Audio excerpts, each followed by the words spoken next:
Assalamualaikum, salam sejahtera. Saya mau bicara kondisi keadaan masyarakat pada umumnya. Saya lihat ini suasana lagi nggak baik lah untuk orang menjalani kehidupan.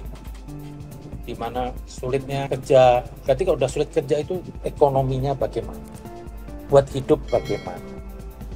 Saya melewati rel kemarin, banyak orang pedagang-pedagang kecil tuh berharap keuntungan yang kecil untuk menyambung hidup. Bagi dia tuh lagi mencari untung 2.000, 3.000, mungkin berangkat pagi pulang sore dapat keuntungan 50.000 itu dia sudah mungkin bahagia. Mesti bisa beli nasi putih aja, makan pakai cabai atau tomat. Nah ini ada apa negeri ini? Katanya negeri ini kaya sumber daya alam ini. Kalau saya lihat di Timur Tengah ya, anggap masih jadi satu, belum terpecah-pecah. Itu hasilnya orang Timur Tengah tuh murni dari minyak. Tapi saya perhatiin negara Timur Tengah tuh mau yang kecil yang besar semua rakyatnya makmur. Jadi lah itu nggak pusing untuk cari makan. Rumah dapet. Nggak ada mungkin orang tunawisma di sana. Kemewahan kita lihat di sana. Saya nggak tanya kemewahannya. Yang saya mau lihat apa? Di rakyat sana tuh makmur, tenang. Padahal cuma ada apa? Minyak bumi dan gas. Nah, saya melihat negeri ini kaya sumber daya alam. Tidak ada mungkin negara manapun punya sumber daya alam sehebat di negeri ini. Apa yang nggak ada di Indonesia? Emas, tembaga, minyak, gas, hutan, kayu, laut, semuanya ada di sini. Sampai pencuri laut itu nyurinya di wilayah kita. Dan subhanallah, ikan-ikan yang ada di negeri kita ini ikan-ikan yang tidak ada di tempat lain. Udangnya, semuanya. Tapi kenapa kok saya lihat bangsa ini, saya nangis bener. Saya ngebayangin kalau itu orang tua saya, naik sepeda, sudah tua, keriput. Dia jual es 2.500. Untungnya berapa 2.500?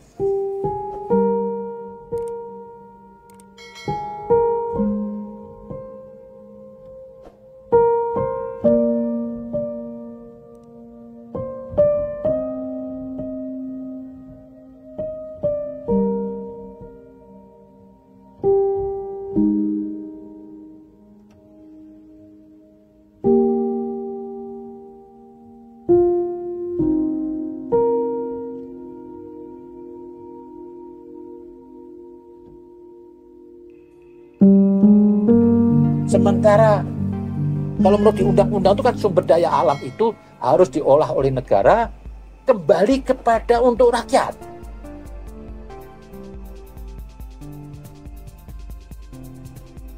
Bukan dikorupsi, bukan dibagi-bagi.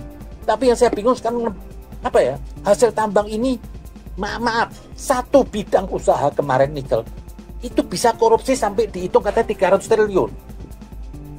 Berarti ini baru satu usaha. Sementara banyak perusahaan-perusahaan tambang yang sebesar ini di negeri ini. Cuma yang saya sayang itu apa? Kok nggak diolah negara? Dipegang oleh swasta. Akhirnya apa? Terpotong. Coba kalau itu diolah negara. Itu dibagiin ke rakyat. Saya yakin nggak ada bangsa kita ini jual di emperan jalan. Kalau saja di dunia pertambangan ini kita bisa menghapus celah-celah korupsi, maka setiap kepala orang Indonesia itu setiap bulan akan mendapat uang 20 juta rupiah tanpa kerja apapun. Itu dibagiin ke rakyat. Saya yakin nggak ada bangsa kita ini jual di emperan jalan. Yang jual 2.500 es, umur sudah tua. Untung berapa tuh kalau jual 2.500? Kalau untung 1.000, nggak mungkin dia mau jual 100 es. Ini kemana? Ini nggak adil ini bangsa ini. Rumah doyong, nggak pantas yang negara katanya sumber daya alamnya kaya. Kok nggak seperti Arab? Di sini kemana? Saya perhatiin cuma sibuk di antara mereka aja negeri ini. Bagi-bagi jatah dan harusnya apa? Sumber daya alam ini nggak boleh dipegang oleh siapapun. Nggak boleh diserahkan ormas, nggak boleh swasta, nggak boleh perorangan. Harus negara yang kontrol. Dan semua harus kembali apa? Untuk kepentingan rakyat.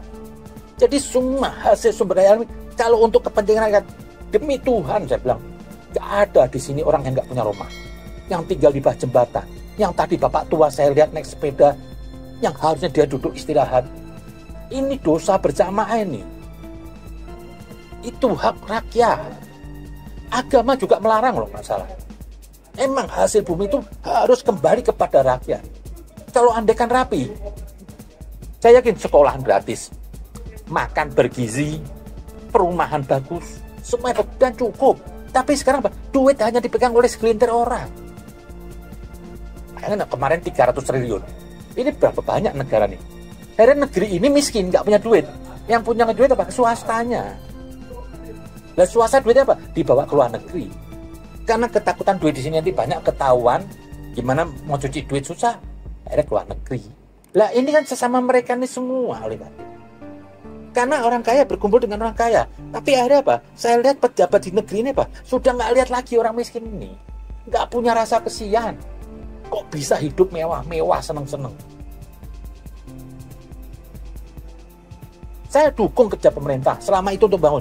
Tapi untuk hal ini saya lihat ini kegagalan. Apa yang nggak ada di negeri? Saya lihat yang pemain tambang ini semuanya kaya raya. Tapi dikelola oleh swasta perorangan. Bisa untung segitu banyaknya. Ya contoh satu. Seorang Haji Isam digonggong, diagung-agungkan punya tambang. Dengan kekayaan yang perlu disebut. Yang belum kemarin katanya beli 2000 dari Cina seharga berapa triliun. Saya senang untuk bangun. Tapi kenapa kok ini sekarang perputarannya cuma di segelintir orang aja duit ini. Kasihan nih bangsa ini saya lihat. Emang bangsa ini bukan bangsa pemberontak, bukan bangsa penggugat. Banyak yang nggak makan. Ada yang rumahnya gubuk. Masih ada yang gajinya 3 juta, 4 juta. Kapan dia bahagia? Tanggung jawab loh. Saya bilang nih anggota-anggota DPR, Anda dituntut nanti mati. Anda jadi anggota DPR itu Anda harus membela rakyat kecil. Tapi saya perhatiin orang anggota DPR yang ada ini semua apa? Hanya untuk memupuk. Untuk apa? Cincai sama pejabat yang lain apa? Supaya bagi keuntungan. Kenapa saya bilang itu saya curiga? Karena lihat, kok masuk anggota DPR makin kaya makin bertambah. Bisa punya apa-apa. Jadi masuk sebagai anggota DPR hanya untuk cari proyek. Dapil yang tepat memilih dia apa? Ada perubahan? Tidak ada. Anda cuma datang pas mau pemilihan, Anda kirim kaos sama duit. Selesai itu Anda tinggal. Itu tambang semua. Kembalikan duit tambang itu kepada rakyat. Saya kepengen bangsa ini mau seperti di negara Arab itu. Sekalipun saya nggak suka sistem politiknya, tapi rakyatnya selesai. Lahir, udah ada jatah biaya hidupnya. Ini kesian. Akhirnya sekarang apa? Orang menunda. Semua perkawinan menunda. Ini berbahaya. Karena sudah, sekarang apa? Kerja itu nggak cukup untuk menafkahi anak istri. Banyak sekarang pria itu yang nggak menikah. Dia kerja apa? Kerja ini saya apa? Pakai logika apa? Ke depan apa? Saya nggak bisa hidup bahagia kalau saya menikah. Jangan kan mau beli rumah. Buat makan aja pas-pasan loh. Lah, apa terus mau bikin ini bangsa? Sementara di atas seenaknya. Korupsi triliun-triliun. Nggak ada penyelesaian semuanya. Mana? Ujungnya saya nggak pernah tahu. Itu 300 triliun. Kalau sehari nyabung 1 miliar itu berapa ratus tahun. Coba kalau itu dapat ke rakyat kecil. Dan ini selesai bangsa ini. Kita bisa terhormat. Ini saat ini susah cari kerja. Belum lagi kemarin saya lihat ada sidak-sidak di Mangga 2. Kondisi ekonomi lagi susah. Orang nggak ada yang belanja. Ini imigrasi atau apa? Kok nyidak-nyidak barang katanya barang ilegal. Nggak ada waktu yang lain. Pedagang berteriak saat petugas datang merazia. Sejumlah pedagang lainnya berhamburan berusaha menyelamatkan dagangan mereka. Penertiban dilakukan untuk memberantas peredaran barang impor ilegal. Pedagang yang tidak memiliki izin usaha dan tidak mempunyai dokumen kepabeanan disita barang dagangannya. Bapak nggak pernah mikirin tuh barang nggak bisa terjual kok. Barang ilegal bakal direpekin. Cari kerjaan yang pinter sedikit loh Pak kalau mau cari duit. Kok negara susahnya diperes rakyat kecil. Peres itu konglomerat semuanya. Ambil hartanya separuh. Oh itu apa? Harta ngerampok. Udahlah, gak usah sok basa-basi suci. Itu orang bisa punya harta triliun tuh separuh tuh ngerampok sudah. Ambil tuh untuk negara, kasih rakyat kecil.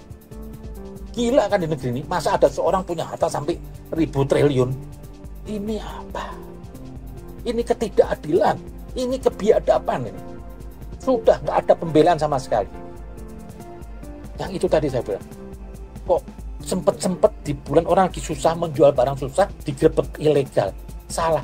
Salah nggak pada waktunya dong Bapak bekerja. Ini kondisi lagi susah menjual. Kok Anda malah kerja gerebek?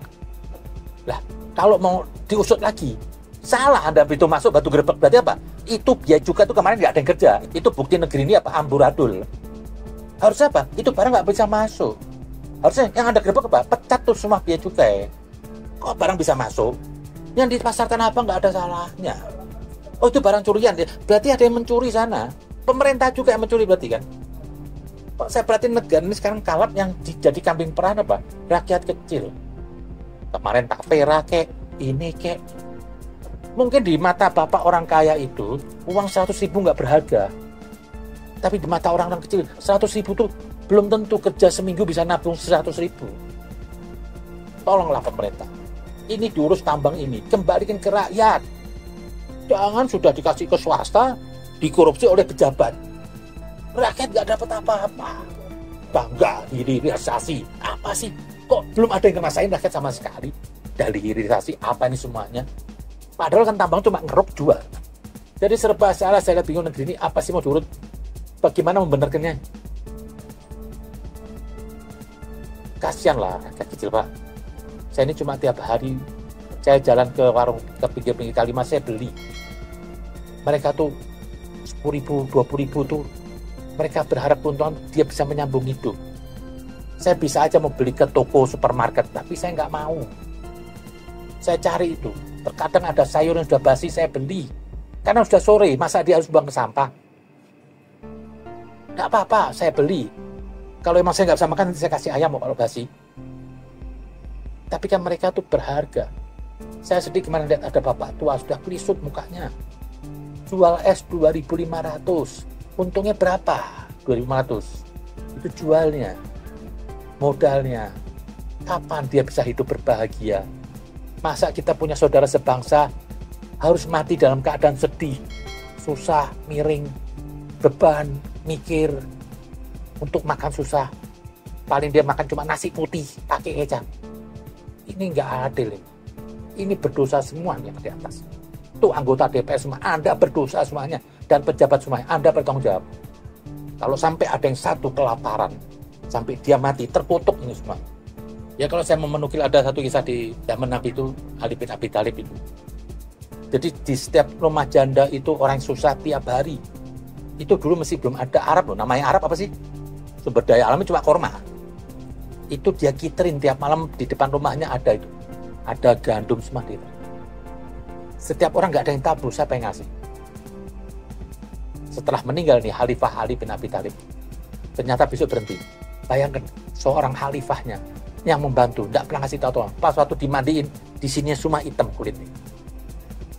Karena dia pinggul ngasih. Ini khalifah. Karena tanggung jawabnya besar. Tapi saya perhatiin di sini pejabat-pejabatnya muka seger, bertambah harta. Kok bisa aja pakai mobil mewah?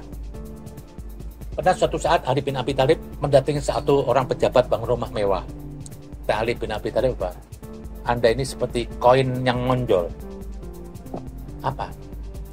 Rumah mewah Anda ini hanya ingin Anda menunjukkan kepada orang lain, Pak, saya ini orang kaya. Itu aja, cuma pamer. Belum nanti mobil mewah. Saya heran di negeri ini. Media-media ini sekarang sudah nggak sehat. Pamer kekayaan. Berapa influencer yang saya nggak mau sebut namanya, kok pamer rumah mewah, pamer mobil mewah. Apa Anda nggak punya perasaan ada orang yang nggak punya?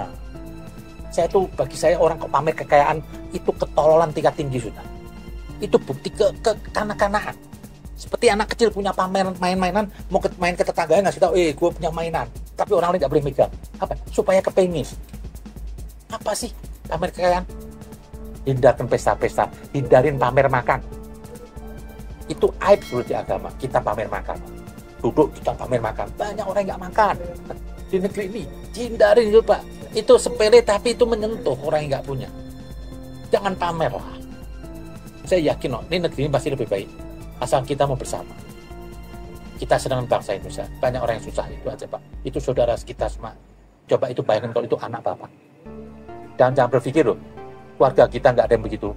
Tidak ada satu zaman itu kita nggak dapat musibah yang sama. Ini hari mungkin saya bisa makan enak. Besok anak cucu kita nggak tahu juga akan jadi gembel di pinggir jalan. Jadi kalau Anda sekarang nggak punya peduli kepada mereka, besok anak cucu Anda Pak, tidak ada yang melihat, tidak ada yang mau menolong. Nah, ini negeri sudah terjadi. Tapi di satu pihak kita negeri kaya sumber daya alam semua ini, rakyatnya miskin semuanya. Miskin nih Pak, sudah segini sekarang nih Pak. Saya ngeri aja ada yang giring. Atau mungkin memang bangsa ini baik ya. Menerima aja. Saya khawatir. Saya kepingin NKRI ini terus bersatu. Jangan sampai ada tangan-tangan setan masuk untuk memecah kita jadi hancur semuanya. Mari kita jaga NKRI. Saya yakin ke depan Indonesia akan jaya kalau kita jujur, adil. Itu aja. Terima kasih.